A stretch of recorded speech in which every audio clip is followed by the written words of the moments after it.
Go there. Okay, go there. Okay. Oh, YouTube! What's good? Back with another reaction video. Another live stream. What? We can't back up your system files. YouTube! What's good, people? What's good? Yeah, I'm back with another story from Naquueda. I don't know what Naquueda did this time, but Naquueda is always Naquueda. So make sure you'll stay tuned, like, comment, share, and of course, subscribe. Subscribe. Yeah. Right, we're gonna be reacting to some Naquueda talking about Xhosa people. I don't know what she said about the Xhosa people. But we'll see what she has to say about the Xhosa people. Hopefully they are not too mad. Hopefully they are. Rumor has it that she's banned. I don't think she's banned. In fact, let me check on TikTok real quick. Let me check on TikTok. Because that's the one place that is serious about banning people. Every other place takes stuff very lightly. So, is Naquueda banned? Is Naquueda banned?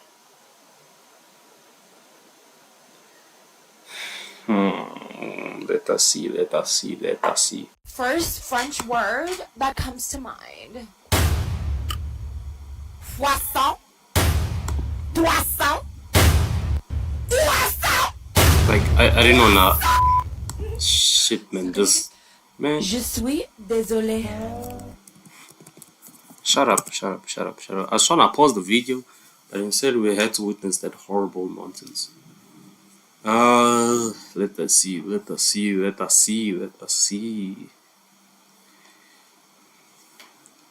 Something went wrong. My goodness, man. My internet is so unforgiving at times.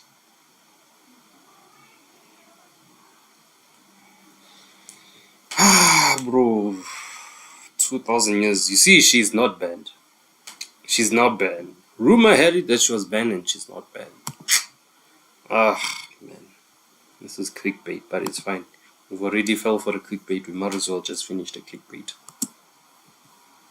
Things are not looking good for Naquueda. She recently made some comments about people from a certain tribe and got some backlash on social media. This led to people mass reporting her account and getting her banned on TikTok, forcing her to post another video trying to do damage control. I'm Ona and I make weekly videos about things that happen in South Africa. If that's your thing, make sure you subscribe and join the community. For those who don't know Naquueda, she's an influencer mostly known for being in a relationship with another popular influencer, Bruce, and also for being on the Open Chats podcast. She recently went on a TikTok live speaking about some encounter she had with someone, but instead of addressing that specific person, she chose to come after their entire tribe of people. I can't talk about Xhosa people. I really can. I can and I will speak about them because they're rude as fuck. They have no mannerism.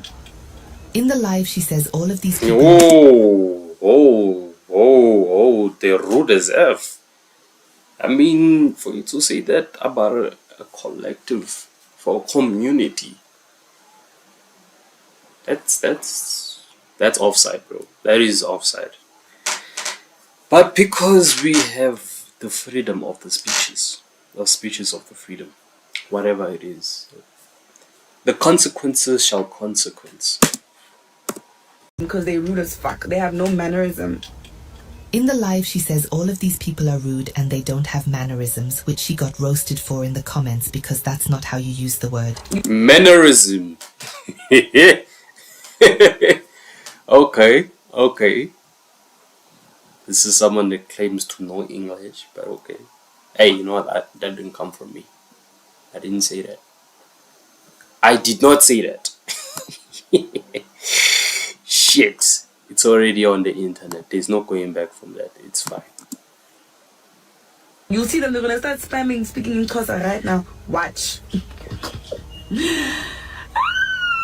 Yo, the internet, awa. She continues and says that the people will now spam her comment section. And this proves her point, which I don't really get. If you're saying something negative about people, you will receive negativity back. I don't see how this necessarily means that all people from that tribe behave in that way. Anyways, someone in the comments tries to correct her by telling her that she's generalizing, and she responds by saying that yes, she will generalize because they are rude. Bunny, I am gonna generalize because they are rude. They're very rude.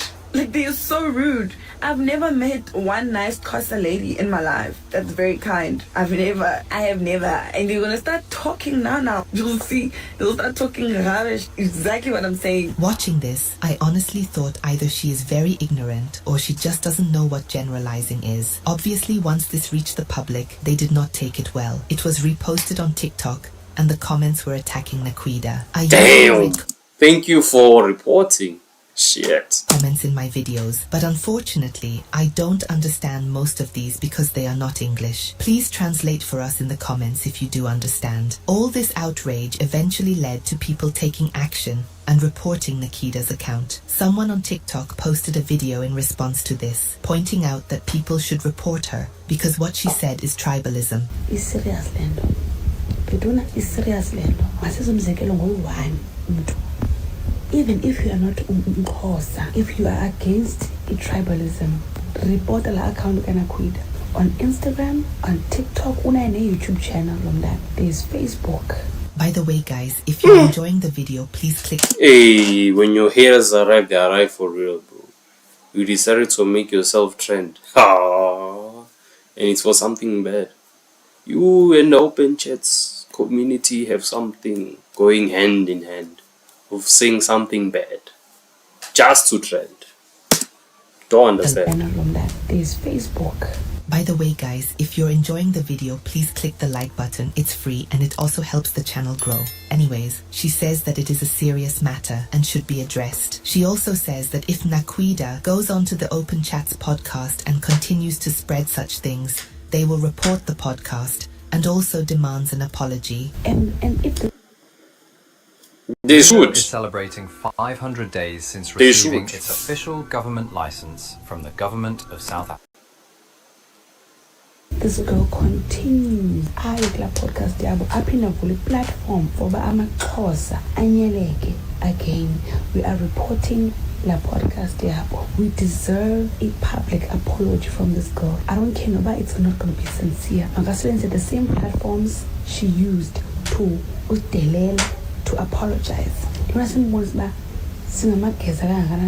She said they will use Naquueda as an example, and they did. As of now, Naquueda's TikTok account has been banned and she issued an apology on her IG story. She says that she should have addressed the one person and not the entire community, and tries to make her point by saying that she has a lot of friends from that tribe and they have done nothing wrong to her. Hi guys, I just want to apologize to the whole Xhosa community. I feel like I should have just addressed one person and not the entire Xhosa community. I mean, I do have like a lot of Xhosa friends and they've never did me dirty. They've never treated me any type of way. They've never made me feel any. But then when they corrected you in the comments, you said you were going to generalize the whole community. Because why? Because you can. That's were your words. Now you are changing your words, my sister. Way. But guys, if we go back to that live, she said that she has never met a kind person from that tribe, so things are not making sense. I've never met one nice Xhosa lady in my life that's very kind. In her life, a Xhosa lady in her life. So maybe she has met Xhosa men that are kind. Maybe that's what she was trying to say. I've never. All of a sudden, she has friends in that community and they are very nice people. This is where her apology gets shaky. It feels less like an apology and more like damage control. When you contradict yourself this quickly, it becomes hard for people to trust that your apology is coming from a genuine place. And honestly, this is something influencers struggle with a lot. They speak recklessly, the backlash hits, and only then do they realize that, oh, maybe this wasn't the best idea. By the time the apology comes, people are questioning whether you're actually sorry or just sorry you got caught. I do apologize and I'm very sorry. I could have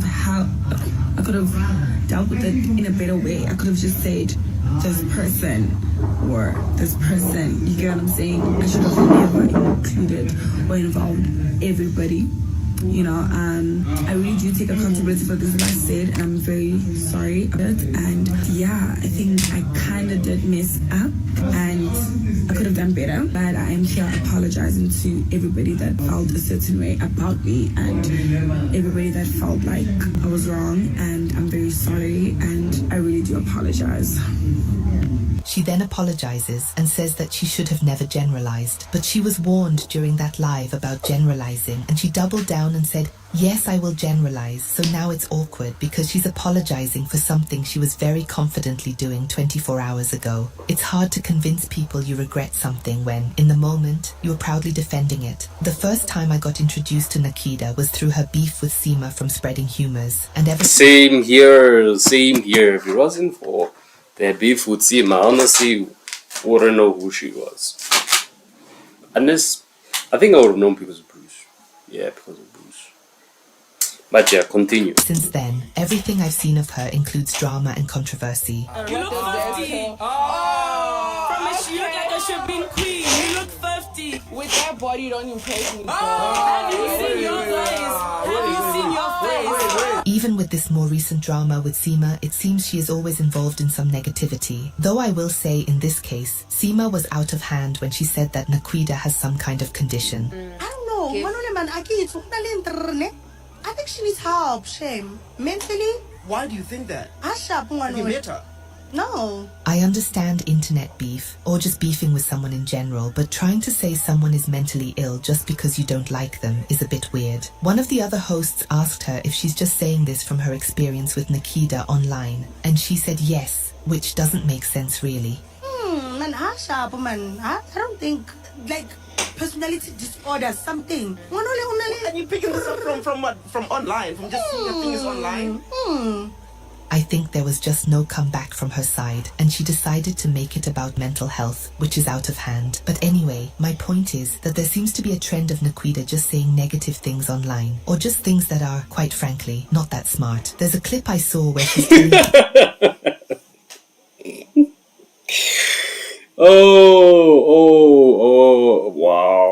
Wow. Okay. Honor is throwing shots now. Honor is throwing shots now. Okay. people that she believes she's a mermaid. Wait, I'm a mermaid, right? In case you don't know. Oh yeah, Naquueda believes she's a mermaid, Chad. Apparently, if she goes to the ocean will take her away because she believes she's a mermaid.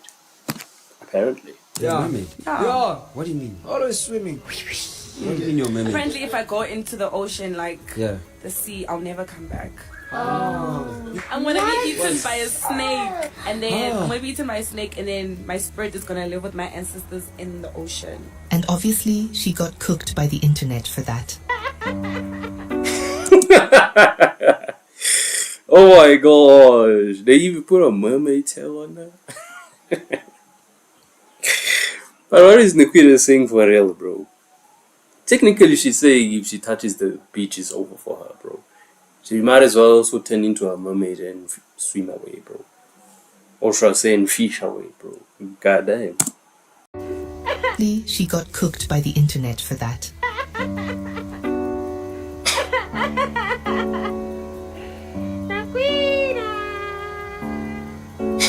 But let's talk about something more important, the issue of tribalism. If you've been watching my channel for a while, you probably remember the incident with Open Chat's podcast and the comments they made about colored people. One of the hosts said that colored people engage in certain activities with their family members, and another one said she believes it because colored people are crazy. Coloreds apparently chow each other. Siblings. You don't know. I believe that because coloreds are crazy. Coloreds are crazy. They chow each other.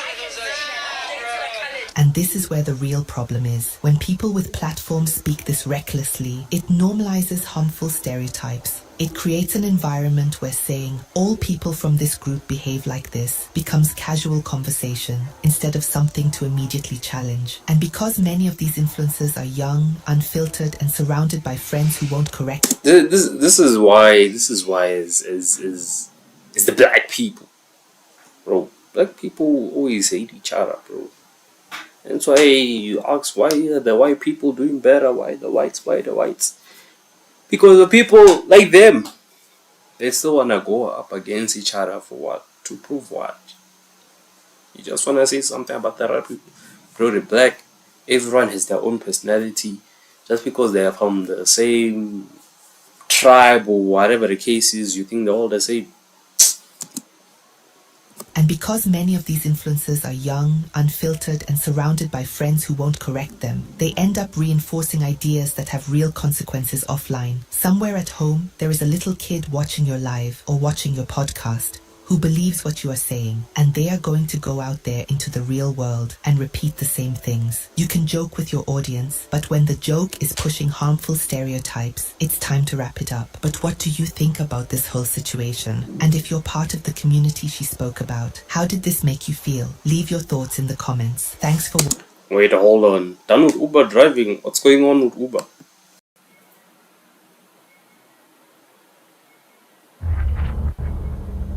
This game, you're not ready for it. I don't think I want to be ready for it. It's not looking good for South African Uber drivers. When e-hailing apps like Uber and Bolt first came into the country, it looked like things were about to change for the better. People without jobs could finally earn an income, and people who didn't want to deal with taxis had another option. They were pitched as a win for everyone. But now, it looks like the tables have turned, and these companies are slowly turning their backs on the very people who built the platform. I'm Ona, and I make weekly videos about things that... Man, let's get to the point, man. Scrolling through TikTok and came across a sad video of this Uber driver saying he's tired of being exploited and is ready to walk away. He explained that in the beginning, things were actually working. The payouts made sense, the working relationship felt fair, and the long hours felt worth it. He was willing to deal with rude customers, reckless passengers, and constant damage to his car because at least at the end of the day, the money was coming in. But now, he says he's hit his breaking point. Do you know what it means to be an e-hailing driver in South Africa? It means subjection. To what? Exploitation. What do I mean by that? The initial agreement with Uber when I joined was that they take 30% of whatever earnings I'm doing. Out of the 100 rand, I used to take 70 bucks. They'll take 30 bucks because it's their... Oh, okay. So that's how Uber works. You take 30% and you take 70%. For me, that's a perfectly fair deal. Unlike other freaking platforms. Unlike the other platforms. But it's fine. Out of the 100 rand, I used to take 70 bucks. They'll take 30 bucks because it's their platform. The car is mine. I'm the one who services the car. The car has to always be clean. I'm the one who cleans the car. Long hours. It drains to be on the car for more than 8 hours in a day. For one to make good money on Uber or on e-hailing, you gotta be working, you gotta wake up very early, you gotta be on the street, going up and down, people banging your door, being subjected to scratches on the road, everyone going up, down, left, banging your doors. That is, you can't say anything, because if you reprimand someone, if you tell someone that stop banging my door, they report you on Uber that you are a silly driver. That's what it is. Uber has decided to tighten the chokehold they have on drivers by increasing the percentage they take from 33% to 55%. And if you're a driver who relies on that income to survive, there's not much you can do about it. 55% now that I'm earning. Uber, out of nowhere. This initially was an agreement to say, you take 30, I bring the car, I take 70. Now, suddenly, Uber changes things without consultation. They take 45%, I take 55. I'm the one who's servicing the car all the time. The cars are always breaking down because you are going up and down every day. The tires, the service, the cleaning of the car, people banging your door, and you can't say anything about that. This isn't unique to Uber. It's a common tactic used by large companies. When they enter a new market, they first make Okay, I understand now. Now when there is a huge population on the app, now they start taking more money from you. Why? Because they can. And they'll think that you can't do nothing about it.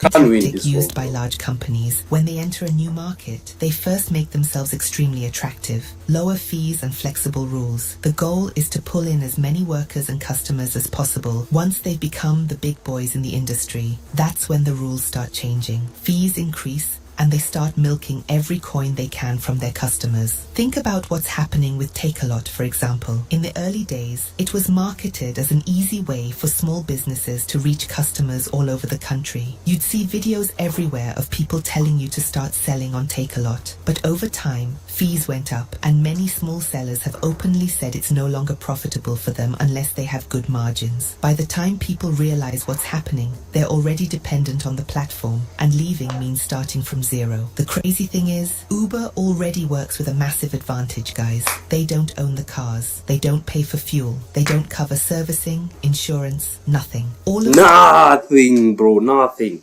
Yet they still want 45%. For what, bro? For what? For what? Those costs sit entirely on the driver. All Uber has to do is manage the app and the drivers themselves, and they still want to continue to squeeze drivers harder and harder until they cough up the last cent. And guess what? This is not the only new rule that was added. They also introduced new rules requiring drivers to brand their cars with the company's name. Bolt and Uber drivers are now, or let me just say now, have to brand their cars. It is mandatory. By the way, if you're enjoying the video, please click the like button. It really helps the channel and tells YouTube to show this video to more people. Anyways, I think we can all see where the problem is here, considering we are talking about South Africa. We all know the history of violence between the taxi industry and Uber drivers in South Africa. Taxi associations don't want to share the space, and over the years, there have been countless reports of intimidation, attacks, and even unaliving. The late e-hailing driver, Thokozisi Mfelase, who sadly was killed yesterday. This is absolutely devastating. I mean, your relative had just come to Johannesburg. He had just started as an e-hailing driver. This is devastating news for your family. Yes, no, most definitely. I mean, he was so excited when he left KZN, like, Auntie, I'm coming. I got this car that I'm going to drive as an Uber. So things are going to come right for me. And then he starts, and then we get the news. And we're like, I didn't even know how to break it to his mother. I remember calling an Uber at a mall in Johannesburg, and the driver told me I had to walk a few kilometers away because there were taxi drivers nearby. In some areas, drivers are interrogated just for picking someone up. They ask them whether the passenger is a relative or where they're going, just to make sure they're not operating as an Uber. It's like we're living in a crime movie. Today, a friend of mine told me that she took an Uber yesterday, and she was having a conversation with the Uber driver, and the Uber driver was letting her know that they're no longer allowed to pick up people from malls. This is allegedly happening in Cresta, and according to the Uber driver, this was just the beginning. They're going to start doing this with all the malls. How long are we going to be bullied by taxi drivers? And how long is our government going to allow it to happen? Our government is spineless. Naquueda. Now with this branding of theirs, taxi... Bro, for the government, this is none of their concerns because they don't fit in this category, bro. This is none of their business. Of course, they're going to let the people do what they do best, which is destroy each other.